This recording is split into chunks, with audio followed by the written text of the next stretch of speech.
Yesterday, the government announced that it was scrapping the 2010 Child Poverty Act, which committed the country to abolishing child poverty by 2020. This is a massive missed opportunity for Birmingham, where a third of our children grow up in poor households. The government is absolutely right to be focusing on the drivers of poverty. But in talking too much about worklessness and drug addiction, and ignoring the fact that child poverty is more often driven by households that are in work but receiving poverty wages, and in households where parents are suffering ill health, it leaves the impression that poverty is somehow something to do with people that don't have jobs and take too many drugs. It's a far wider social problem than that, and government needs to take that seriously. Also, in focusing on drivers and abolishing the goal they are driving at, you have to ask, how do we know we'll be achieving success?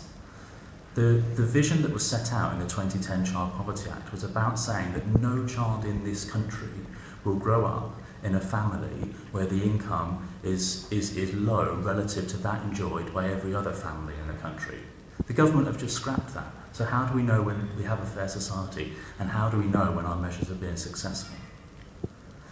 And finally, to talk about drivers and outcomes and then abolish one misunderstands how these things interact with each other. Yes, social problems lead to poverty. Yes, addiction and joblessness leads to poverty. But poverty also leads to addiction. Poverty also leads to other social problems.